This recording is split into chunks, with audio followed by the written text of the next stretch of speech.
Spencer, now that you've had at least a little time to decompress and look back, how would you describe, I guess, the second half of the season and how you guys kind of restructured as you were on the fly? Um, oh, sorry. I think as players, you're just kind of in the situation and you're kind of just taking it a day at a time. I think it's more of a testament to probably the organization and the task that they had at hand to get what they got to, sustain a, playoff caliber team um, and to just kind of keep the ship straight. So I think that's more of a Joe Tsai, Sean Marks, Jacques Vaughn um, thing than it is on any of the players. 'Cause like I said, we just kind of try to take it a day at a time, try to win the next game, try to focus on the next day, next practice, next game.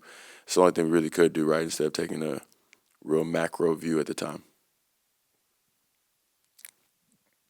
You say Spencer going off that. I mean, Cam Johnson used the analogy yesterday of, you and Dill come over from Dallas, him and McHale from Phoenix to join Nick in the starting line. Just looking at the second half of the season, how much of whatever issues you guys had on the court just stem from trying to mesh that together on the fly, to your point, and less about some of the other things you can control? Yeah, no doubt. I mean, he said it a lot. He would always say we have 3 to 4 teams out there at any given time, right? We got like the young guys that kind of know the NBA, kind of don't. We got the older Nets guys that understand Nets basketball. We have the Dallas guys, and we have the Phoenix guys. Um, so that was interesting. But the fun part about it, right, was that they're all great dudes, all high character people, all come to work. So it made it an enjoyable environment, regardless. Even though obviously there might be not friction, but like confusion, right? Because in Dallas we thought you were going to be over here, but in Phoenix we thought you were going to be over there, and stuff like that, and that's bound to happen. Hey, Spencer. Kind of feels a little bit like 3, 4 years ago. You guys, had a nice, hardworking team. Makes the playoffs. Isn't really a title contender per se, but people like the team, and we know which way they went in 2019 afterward. Mm. What do you think they should do now? That's another Joe, Sean, and Jock Vaughn question, right? Like, I don't have a say in those types of conversations. In my opinion, obviously, you have two very distinct paths. I think you're looking at a team that kind of mirrors a Milwaukee without Giannis. So if you think you can go get a Giannis, then are you probably a very, very good team at that point? Likely. Um, if you don't, you do have a bevy of draft picks and probably several guys that can net you more draft picks. So, I mean, it's really they can go either route. Um, and I mean, shoot, they could also choose to stand pat and roll the dice. I mean, all three of them have their pros and cons. I'm sure the fan base has what they would like to see.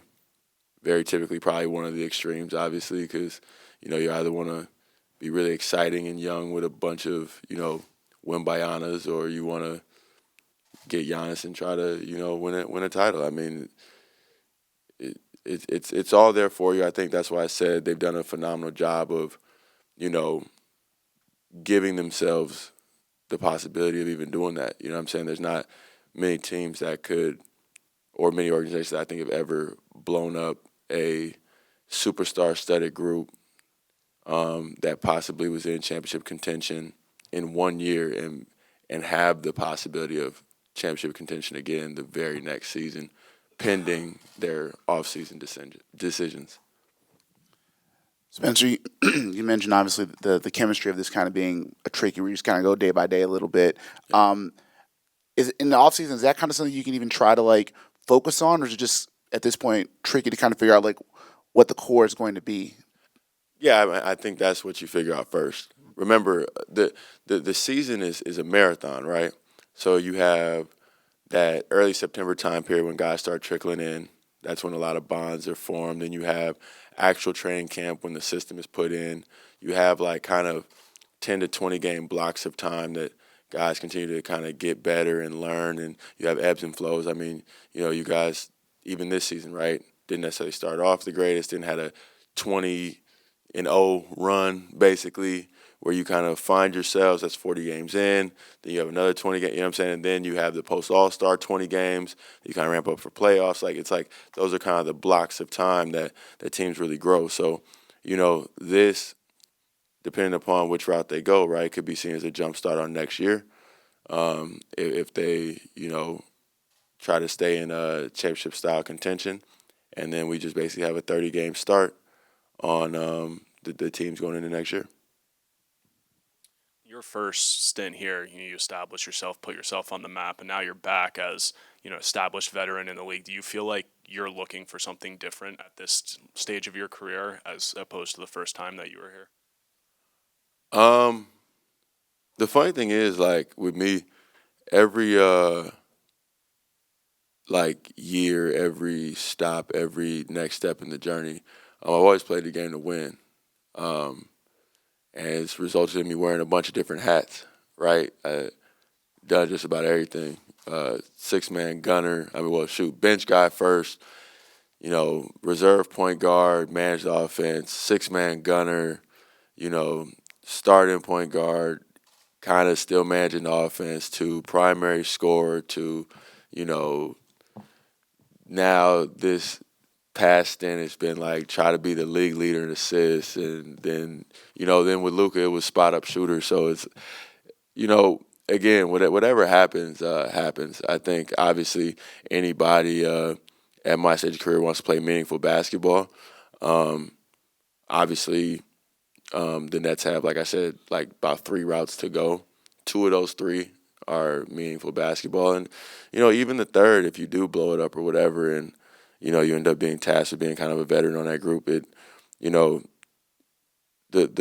great part about here, like I said, feeling like you're home. Sometimes you do whatever's necessary for the family, right? But yeah, overall, just want to win, figure it out one step at a time. Whatever direction the organization chooses to go is where they choose to go.